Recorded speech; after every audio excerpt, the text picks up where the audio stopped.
की socially and educationally backward. जर का ह्यामध्ये आपल्याला आर्थिक गोष्ट आणायची असेल तर भारतीय राज्यघटनेमध्ये दुरुस्ती केल्याशिवाय ते आणता येत नाही। आणि जर का संसदेने या बाबतीत भारतीय राज्यघटनेमध्ये दुरुस्ती केली तर ही गोष्ट सहज शक्य आहे।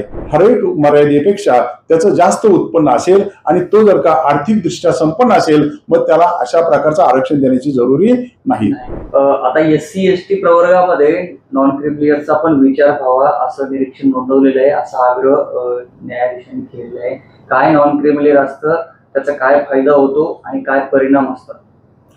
हे बघा, भारतीय राज्यघटनेमध्ये आपण मगाशी पाहिलं तसं कलम 14, 15 आणि 16 मध्ये आरक्षणाची जी प्रक्रिया आहे त्याचा बेस सांगताना सांगितलंय की सोशली अँड एज्युकेशनली बॅकवर्ड। जर का ह्यामध्ये आपल्याला आर्थिक गोष्ट आणायची असेल तर भारतीय राज्यघटनेमध्ये दुरुस्ती केल्याशिवाय ते आणता येत नाही।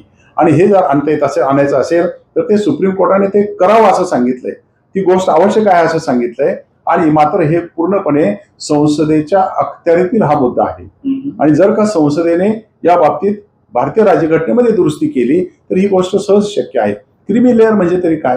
क्रीमी लेअर म्हणजे जर का आपण एखाद्या समाजाला आरक्षण दिलं तर त्या समाजाला मिळेल, पण त्या समाजातील आपल्याला आरक्षण कशासाठी होतं? आंबेडकरांचं बघा त्यावेळेचं फार सुंदर भाषण होतं, पण ते आता इथे अप्रस्तुत ठरेल।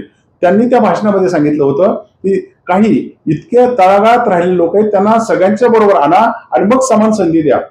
जर का समान संधी समान लोकांना द्यायची असेल तर त्यांना आधी समानतेमध्ये आणा, त्यासाठी आपल्यासोबत आणायचे। मग असं करत असताना जर का एका विशिष्ट वर्गातील काही ठराविक लोकांना आपण ती संधी दिली आणि मग त्यातील एखाद्याने त्या संधीचा फायदा घेतला, तो मोठा झाला आणि समृद्ध झाला, त्याला पुन्हा संधी द्यायची का? मग जर का ठराविक मर्यादेपेक्षा त्याचं जास्त उत्पन्न असेल आणि तो जर का आर्थिकदृष्ट्या संपन्न असेल मग त्याला अशा प्रकारचं आरक्षण देण्याची जरुरी नाही।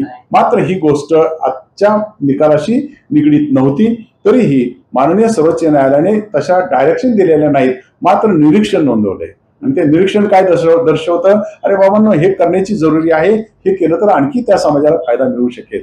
म्हणजे एससी एसटी मधील जर जो आर्थिक सक्षम नाही त्याला मिळेल असं म्हणता येईल? अगदी असंच म्हटलं पाहिजे। आणि म्हणूनच माननीय सर्वोच्च न्यायालयाचं ते निरीक्षण कायद्यात रूपांतरित होणं खूप आवश्यक आहे।